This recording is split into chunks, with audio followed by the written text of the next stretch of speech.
नमस्कार दोस्तों, स्वागत है आप सभी का। तो जानते हैं दोस्तों कि यूपेक क्या है, क्यों इसकी ज़रूरत पड़ी। शुरू से शुरुआत करेंगे और यूपेक तक पहुंचेंगे। दोस्तों, अगर ये पूछें आपसे कि ये पदार्थ क्या होते हैं तो शायद आप ये सोचेंगे कि भाई क्या पूछ दिया ऐसा। पदार्थ हमारे चारों तरफ जितनी सारी चीज़ें दिख रही हैं आपको, आपका मोबाइल, शर्ट, आपका शरीर, इवन हर चीज़ जो स्पेस घेर रहा हो, कुछ जगह ले रहा हो और उसका कुछ द्रव्यमान हो, उसको हम लोग क्या बोलेंगे? पदार्थ बोलेंगे। समझिए दोस्तों, जिसका द्रव्यमान होगा और जो स्पेस घेरता होगा उसको हम लोग क्या बोलेंगे? मैटर बोलेंगे। कोई दिक्कत नहीं है। अगर आपसे पूछा जाए कि मीटर का सबसे छोटा कण का नाम बताओ, आप क्या बताएंगे? कैसे पता करेंगे? जैसे दोस्तों, ये क्या है? एक मैटर है। अब इसको तोड़ते जाएंगे, तोड़ते जाएंगे, तोड़ते जाएंगे, कभी तो ऐसा स्थिति आएगा ना कि अब ये टूट ही नहीं सकता है। सबसे छोटा कण, यानी सबसे छोटा कण, सबसे छोटा कण या इकाई बोल सकते हैं, उसको हम लोग क्या बोलेंगे दोस्तों? परमाणु। अब इसको और विभाजित नहीं किया जा सकता। आपका मोबाइल है, आप तोड़ते जाइए, तोड़ते जाइए, लगातार तोड़ते जाइए, एक ऐसी स्थिति आएगी कि अब आप उसको तोड़ ही नहीं सकते। उसको क्या बोलेंगे दोस्तों? परमाणु। परमाणु हम लोग यही बोलता है कि भाई जितना दम है लगा के तो देख, हमको तोड़ नहीं पाएगा, हमको अलग नहीं कर पाएगा। बात सही है दोस्तों। परमाणु को हम लोग अलग नहीं कर सकते। परमाणु के ही अंदर में छोटे छोटे कण होते हैं, इलेक्ट्रॉन, प्रोटॉन और न्यूट्रॉन होते हैं, लेकिन वो स्वतंत्र नहीं रह सकते। परमाणु सबसे छोटा इकाई है, उससे ज़्यादा विभाजित नहीं हो सकता। ठीक है, आगे बढ़ते हैं। अगर परमाणु परमाणु से मिलेगा दोस्तों तो क्या बनेगा दोस्तों? अणु बनेगा। क्या बनेगा? अणु। परमाणु को एटम बोलते हैं, अणु को मॉलिक्यूल बोलते हैं। यानी जब दो परमाणु आपस में मिलते हैं तो अणु का निर्माण करते हैं।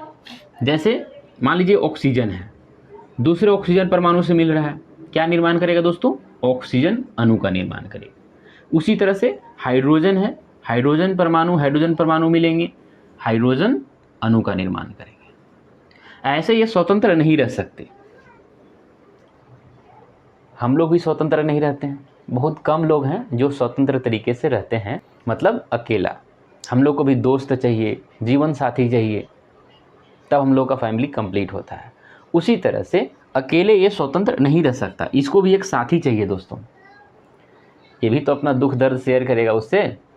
तो ये जुड़ कर क्या बनाएंगे? अणु बनाएंगे। अब ये कंप्लीट हो गया, इसका फैमिली कंप्लीट हो गया। उसी तरह से हाइड्रोजन अकेले नहीं रहेगा दोस्तों, हाइड्रोजन से मिलके क्या बनाएगा? हाइड्रोजन अणु का निर्माण करेगा। समझ में आ गया दोस्तों? अब समझते हैं दोस्तों तत्व, यानी एलिमेंट। वैसे पदार्थ जिसमें एक ही तरह के परमाणु हैं, उसको हम लोग तत्व बोलेंगे। उसके बाद आते हैं दोस्तों यौगिक, कंपाउंड। यौगिक क्या होते हैं? जब दो अलग अलग तत्व के परमाणु आपस में मिलते हैं और एक निश्चित अनुपात में मिलते हैं तो उसको हम लोग क्या बोलते हैं? यौगिक। जैसे मान लीजिए हाइड्रोजन है, हाइड्रोजन ऑक्सीजन की मिल लिया, क्या बनाया दोस्तों? यौगिक बना दिया। ये एक अणु भी है दोस्तों। अणु सेम परमाणु से भी मिलकर बना हो सकता है और अलग अलग परमाणुओं से भी मिलकर बना हो सकता है, लेकिन यौगिक हमेशा अलग अलग परमाणुओं से मिलकर होगा। यही डिफरेंस है यौगिक में और अणु में। यहाँ तक समझ में आया दोस्तों? अब प्रश्न ये आया दोस्तों कि जो यौगिक है, यौगिक का नामकरण कैसे किया जाए। जैसे एक एग्जाम्पल लीजिए, मान लीजिए ये है दोस्तों CH3COOA। क्या बोला जाता है दोस्तों? कोई इसको सिरका बोलता है, कोई इसको एसिटिक एसिड बोलता है, अलग अलग नाम है दोस्तों। अब समझ में नहीं आ रहा है किस यौगिक की बात हो रही है, किस पदार्थ की बात हो रही है। इसीलिए सारे देश के वैज्ञानिक मिले और एक अंतर्राष्ट्रीय संस्था का निर्माण हुआ, जिसका नाम है दोस्तों international union of pure and applied chemistry. जैसे दोस्तों मान लीजिए H2O है, रासायनिक सूत्र क्या है, ये जल का है, इसको हम लोग जल भी बोलते हैं, इसको हम लोग एक्वा भी बोलते हैं, ठीक है दोस्तों, इसको हम लोग पानी भी बोलते हैं। तो अलग अलग नाम है इसका, तो लोग कन्फ्यूजन में रहेंगे किस चीज़ की बात हो रही है।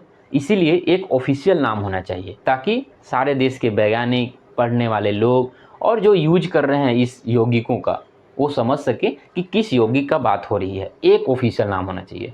जैसे हम लोग का आधार कार्ड एक आइडेंटिफिकेशन है, ये आधार कार्ड नंबर मेरा है, ये आधार कार्ड नंबर मतलब आपका है, जो आपका आधार कार्ड नंबर है और किसी से मैच नहीं करेगा। उसी तरह से एक ऑफिशियल नाम दिया गया यौगिकों का। इनऑर्गेनिक कंपाउंड का भी नामकरण करता है, ऑर्गेनिक कंपाउंड का भी नामकरण करता है, नए नए जो तत्व खोज होते हैं उसका भी नामकरण करता है। केमिस्ट्री का सारी चीज़ों का नियम, यूनिट, नामकरण यही संस्था करता है। समझ में आया? सबसे ज़्यादा यूज लेकिन दोस्तों ऑर्गेनिक केमिस्ट्री में होता है। अब आइए समझते हैं ऑर्गेनिक केमिस्ट्री में इसका यूज कैसे होता है। मान लीजिए दोस्तों यह एक किसी व्यक्ति का नाम है, यहाँ क्या है दोस्तों, ये उसके पिताजी का नाम है, ये उसका खुद का नाम है और ये इसका वंश का नाम है। वंश बोल सकते हैं, जाति बोल सकते हैं, जो समझना आप समझिए। ये इसका उपनाम है। यानी मेन नाम क्या है दोस्तों, सुमन है। इससे क्या समझ में आ रहा है कि सुमन किसके लड़के हैं, रमेश जी के लड़के हैं। उसका नाम क्या है, सुमन है। किस वंश से है, चौहान वंश से है। सारी इंफॉर्मेशन नाम से ही मिल जा रहा है। उसी तरह से जब हम लोग नामकरण करते हैं तो सबसे पहले लिखते हैं प्रीफिक्स, उसके बाद क्या लिखते हैं, रूट वर्ड, उसके बाद दोस्तों सफिक्स। रूट वर्ड क्या है दोस्तों कि अगर ऑर्गेनिक कंपाउंड है तो उसमें कार्बन की संख्या कितना है, वो भी मेन श्रृंखला में, कार्बन की संख्या मेन श्रृंखला में कितना है उसको हम लोग लिखते हैं। जैसे अगर मेन श्रृंखला में एक कार्बन है तो उसको हम लोग क्या लिखेंगे दोस्तों, मेथ लिखेंगे। 2 कार्बन है तो क्या लिखेंगे, ईथ लिखेंगे। 3 कार्बन है तो प्रोप लिखेंगे। 4 कार्बन है तो ब्यूट लिखेंगे। 5 कार्बन है पेंट लिखेंगे। 6 कार्बन है हेक्स लिखेंगे। 7 कार्बन है हेप्ट लिखेंगे। 8 कार्बन है ऑक्ट लिखेंगे। इस तरह का रूट वर्ड होता है। कार्बन की संख्या रिप्रेजेंट करता है, एक मिथ को, 2 ईथ को, इस तरह से।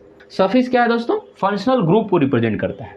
जैसे ये है सफिक्स, मतलब इसके बाद में लिखेंगे दोस्तों, और ये फंक्शनल ग्रुप। जैसे अगर सिंगल बॉन्ड है दोस्तों, सिंगल बॉन्ड, अगर सिंगल बॉन्ड हो तो ANE जोड़ेंगे, किसके बाद, रूट वर्ड के बाद। अगर डबल बॉन्ड हो तो रूट वर्ड के बाद क्या जोड़ेंगे, ENE जोड़ेंगे। अगर ट्रिपल बॉन्ड हो तो हम लोग रूट वर्ड के बाद YNE जोड़ेंगे। लेकिन कुछ कुछ होते हैं दोस्तों फंक्शनल ग्रुप होते हैं। अगर फंक्शनल ग्रुप है, जैसे अगर मान लीजिए अल्कोहल है, अल्कोहल को OH से दिखाते हैं तो यहाँ पे OL जोड़ेंगे लास्ट में। अगर एल्डिहाइड हो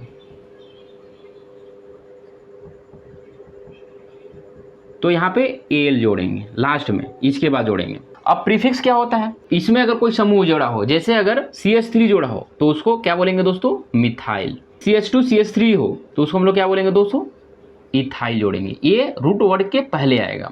अगर क्लोरीन जुड़ा हो तो हम लोग पहले क्या लिखेंगे दोस्तों, क्लोरो। अगर ब्रोमीन पहले जुड़ा हुआ हो, अगर ब्रोमीन जुड़ा हो तो हम लोग क्या लिखेंगे दोस्तों, ब्रोमो। इस तरह से अगर कोई समूह जुड़ा हुआ हो श्रृंखला के साथ तो हम लोग इसको पहले जोड़ते हैं। मेन श्रृंखला में जो कार्बन होगा दोस्तों, इसको हम लोग मेथ ईथ प्रोप जोड़ेंगे। लेकिन मेन श्रृंखला में अगर दूसरा कोई कार्बन जुड़ा होगा, अगर 1 कार्बन होगा तो उसको मिथाइल बोलेंगे, अगर 2 कार्बन होगा तो उसको इथाइल बोलेंगे। क्लोरीन जुड़ा होगा तो क्लोरो बोलेंगे, ब्रोमीन जुड़ा होगा तो ब्रोमो जोड़ेंगे, फ्लोरीन जुड़ा होगा तो फ्लोरो जोड़ेंगे। तो इस तरह से दोस्तों यौगिकों का निर्माण होता है। जैसे मान लीजिए CH4 है, अब इसका नामकरण करना है तो कैसे करेंगे, पहले संरचना बनाएंगे इसका। देखिए कार्बन का लास्ट में 4 इलेक्ट्रॉन होते हैं, हाइड्रोजन का 1 इलेक्ट्रॉन होता है, इसके साथ देखिए बंध बना रहा है, कोवैलेंट बॉन्ड बनाएगा 1-1 इलेक्ट्रॉन शेयर करके हाइड्रोजन के साथ। यहाँ क्या हो रहा है दोस्तों, 1-1 इलेक्ट्रॉन का शेयर हो रहा है सभी में, तो यहाँ पे सिंगल बॉन्ड है। सिंगल बॉन्ड है और कार्बन कितना है, 1 है। 1 कार्बन होता है तो हम लोग क्या बोलते हैं, मिथ बोलते हैं। और अगर सिंगल बॉन्ड हो तो लास्ट में क्या जोड़ते हैं, ANE जोड़ते हैं, तो ANE जोड़ देंगे तो क्या हो जाएगा दोस्तों, मीथेन हो जाएगा। समझ में आया? अगर मान लीजिए इस तरह का हो, C2H4 हो, ठीक है।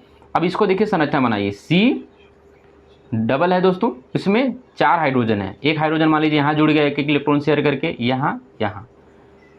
अब देखिए दोस्तों क्या हुआ कि एक इलेक्ट्रॉन इसका यहाँ, एक इलेक्ट्रॉन यहाँ, अब 2 इलेक्ट्रॉन और बचा है। इसका मतलब ये है दोस्तों कि इसके साथ डबल बॉन्ड है। अगर डबल बॉन्ड होगा तो इसका नामकरण कैसे होगा, पहले कार्बन गिनिए 1 2, तो 2 कार्बन को हम लोग क्या बोलते हैं दोस्तों, ईथ बोलते हैं, तो ईथ हो जाएगा। अगर डबल बॉन्ड हो, डबल बॉन्ड होता है तो हम लास्ट में क्या लिखते हैं, ENE लिखते हैं, तो क्या हो जाएगा दोस्तों, इथीन हो जाएगा। समझ में आया। एक और एग्जाम्पल लेते हैं, मान लीजिए इस तरह का है, C2H2 है। अब देखिए दोस्तों, कार्बन है कि 2 कार्बन है, यहाँ पे 2 हाइड्रोजन है, एक हाइड्रोजन जोड़ दीजिए दोस्तों, एक एक इलेक्ट्रॉन करके यहाँ जोड़ दिया। अब किसके पास 4 इलेक्ट्रॉन होता है लास्ट में, तो 1 इलेक्ट्रॉन यहाँ शेयर किया है, बाकी 3 इलेक्ट्रॉन इसके पास बच रहा है दोस्तों। यानी इन लोग आपस में 3 इलेक्ट्रॉन शेयर करके बनाए, यानी यहाँ पे ट्रिपल बॉन्ड है दोस्तों। समझ में आ रहा है। तो इसका नाम क्या हो जाएगा, कार्बन काउंट करिए 1 2, 1 2 अगर कार्बन है तो क्या बोलते हैं दोस्तों, ईथ बोलते हैं। बॉन्ड कितना है, 3 बॉन्ड है। अगर ट्रिपल बॉन्ड हो तो क्या जोड़ते हैं, आयन जोड़ते हैं, ये क्या हो जाएगा, इथाइन हो जाएगा। समझ में आ रहा है दोस्तों।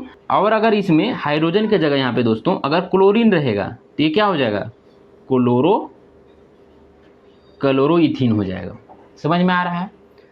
CH3OH है दोस्तों, इसका नामकरण करिए। इसमें फंक्शनल ग्रुप OH है। कार्बन कितना है दोस्तों, 1 कार्बन है। 1 कार्बन होता है तो हम लोग क्या बोलते हैं, मिथ बोलते हैं, यहाँ मिथ हो जाएगा। अब यहाँ पे देखिए 3 कार्बन है, इससे भी जुड़ा हुआ है, तो मतलब ये सिंगल बॉन्ड होगा दोस्तों। तो सिंगल बॉन्ड है तो इसको क्या बोलेंगे, ANE जोड़ेंगे। और प्लस इसमें देखिए लास्ट में सफिक्स में क्या है, ये फंक्शनल ग्रुप क्या है, अल्कोहल है, अल्कोहल में OL जोड़ते हैं, तो ये OL। इसका मतलब ऐसे होगा दोस्तों, नहीं, अगर फंक्शनल ग्रुप होता है तो थोड़ा सा मॉडिफाइड हो जाता है, ई यहाँ से हट जाता है, इसका नाम हो जाता है मिथेनॉल। समझ में आया दोस्तों। तो इस तरह से हम लोग कार्बनिक यौगिक का नामकरण करते हैं। अब आइए दोस्तों, इनऑर्गेनिक कंपाउंड का नामकरण कैसे करते हैं। मान लीजिए ये एक कंपाउंड है, अब इसका नामकरण क्या होगा, Na किसको बोलते हैं दोस्तों, सोडियम। और क्लोरीन को हम लोग क्या लिखेंगे दोस्तों, क्लोराइड। तो अगर आयनिक बॉन्ड हो दोस्तों तो क्लोरीन को क्या लिखेंगे, क्लोराइड लिखेंगे। ब्रोमीन होगा तो क्या लिखेंगे, ब्रोमाइड लिखेंगे।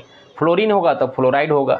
इस तरह से हम लोग इसका नामकरण करते हैं। अगर दोस्तों CO है, इसका नामकरण कैसे करेंगे, तो ये दोस्तों C को क्या बोलते हैं, कार्बन। C को क्या बोलेंगे, कार्बन।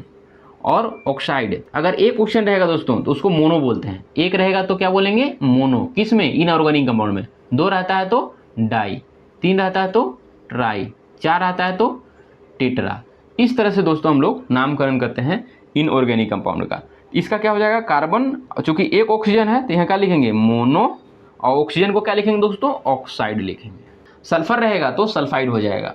समझ में आ रहा है। फास्फोरस रहेगा तो फॉस्फाइड हो जाएगा। अगर ऐसे रहता है दोस्तों तो इसका नामकरण क्या होगा, ये क्या है, कार्बन है, और ये क्या है, 2 है, 2 ऑक्सीजन है, 2 ऑक्सीजन रहेगा तो 2 रहता है तो डाई, और ऑक्सीजन है तो ऑक्साइड, मतलब कार्बन डाई ऑक्साइड बोलेंगे। समझ में आ रहा है।